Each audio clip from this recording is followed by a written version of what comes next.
His Holy Warrior here, ladies and gentlemen, the voice of TMG, the Mystery Guys. Today, in this episode of Game Time, we are doing a first impressions video of Marvel Heroes, the MMO that is set in the Marvel Universe that is, I believe, supposed to come out in May, like the end of May, perhaps. I'm not entirely sure on that. You might want to look that up just to be sure. This is footage of the closed beta, so don't be expecting a whole lot from it because this is not the finished product. The gameplay of it it's actually fun. Honestly, they probably should have just called it Ultimate Alliance Online because it's basically Marvel Ultimate Alliance. It's not really much of an MMO at this point because, yes, you do play with other players, but it's not your typical MMO setup. I don't know if that's making any sense or not, but I mean, it plays exactly like Ultimate Alliance. It doesn't play like your standard MMO. And again, you do battle alongside other people and everything, but it just doesn't seem to have the same feel as your standard MMO. The story, I haven't really played enough on it to really grade the story, and I haven't really paid much attention to the cutscenes because, you know, being an MMO, it's really kind of pointless. I do know that apparently villains have escaped a prison facility, and as whatever hero you choose, you're supposed to hunt down these villains and get them back in prison. Okay, as for the graphics, it's not the most spectacular looking game ever created. Right here I'm setting it down to low graphics level, and you know, no MMO is the, you know, really beautiful graphics wise, but you know, on low settings, you know, you can see some particle effects, you know, the rain, smoke, stuff like that.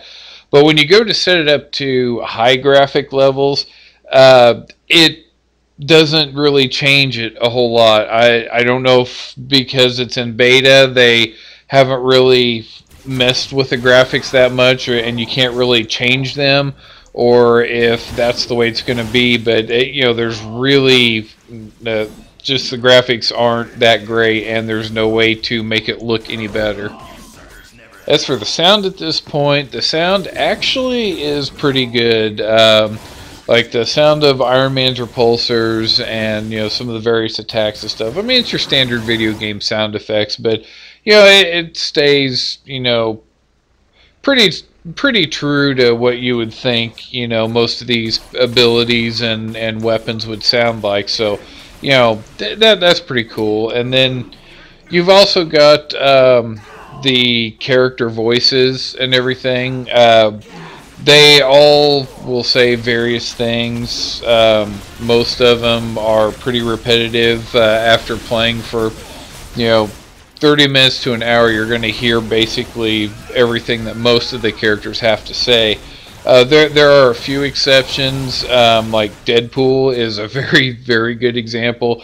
Deadpool is hilarious. That they must have, like Phoenix Jape from the Phoenix Jape channel said he was playing as Deadpool last night when we were playing on here, and he said they must have just stuck Nolan North in a sound booth and just let him improvise lines, because Deadpool goes on for quite a while before you start hearing repeating phrases. But the characters do sort of talk to each other, or at each other, I should say. If you walk past certain characters, you know, once in a while your character will say something to them, you know. Usually it's some sort of taunt or something along those lines. And again, in the case of Deadpool, at one point, Phoenix Jape had him, or was walking past another player who was using Cyclops, and he spouted out I think it was he spouted out the phrase, hey, look, everybody, I'm Biclops. You know, it's just, you know, little things like that, you know, that it kind of makes it fun to play for a while, just because you get to hear the banter between characters and everything. Hopefully they will go and add more and actually have them, during missions and stuff, sort of talk back and forth and, taunt each other and everything. That would actually add a lot to the game. Now, as for the controls, that's where I have a few issues with it. I'm hoping they make some changes, or at least let you customize a little more with your key bindings and everything. But at this point, in order to move your character, you can either hold down the left mouse button and just drag it across the screen and they will follow the arrow, or you can click on a spot and they will move to that spot. But the problem is that in order to attack, you have to use the same left mouse button to click on an enemy and have them attack for your basic attack. The problem with that is that if you don't click on the enemy directly, if you accidentally are just off to the side, your guy will run over to that enemy, before you can stop him. So I'm hoping they will, make it to where you can move with like the arrow keys or something at some point. But that is my main gripe with that. Your hotbar, as you can see, holds your various abilities and powers that you will unlock and upgrade and everything. You place what powers you want in the bar. I'll be showing you that here in a little bit. But each one of them is assigned to a different letter key on the keyboard.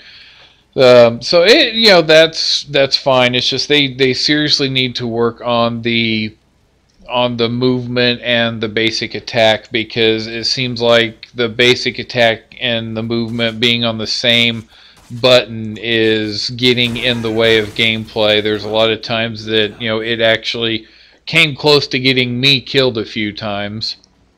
Now, as for combat, I'm not going to talk a whole lot on this because I sort of touched on that when I said it was fun and that it plays like Ultimate Alliance 2 in a lot of ways. But it actually is really fun, but sometimes it actually does get a little repetitive. And each character has their own unique way that you should be playing them. But the combat is very fun, though, because when you get into large groups of enemies and everything, and even the bosses, the boss fights are actually pretty good, except for the the bosses will attack in patterns, which most games do that, but it's just too repetitive sometimes. But the fighting the small enemies, usually they just group up around you in a mob and attack you from all sides, which if you have your character leveled up enough, they're not a problem. Like Iron Man, as you can see, he has a shield ability. When you get that shield up, it absorbs a lot of damage, and if you got the right armor on and everything to increase your defense, you can survive a large group of enemies with no problems whatsoever. But the combat itself is actually, really fun, at least for a while. Now, I don't normally do reviews on games because I really don't feel that I'm qualified to do reviews. And so, this isn't a review. This is just letting you know what Marvel Heroes has shaped up as so far. And, so far it's actually, pretty fun. It's just it has, issues that most games and betas have. Hopefully they will fix the problems before it's released, which a lot of game companies don't seem to do. But hopefully these guys will, because this could actually turn out to be a fun game that a person could play for quite a while, since it's not your typical MMO. All right, ladies and gentlemen, thanks for joining me on this episode of Game Time. I hope you enjoyed it, and once the final product comes out, I will most likely do an episode of Why Am I Playing This based on it.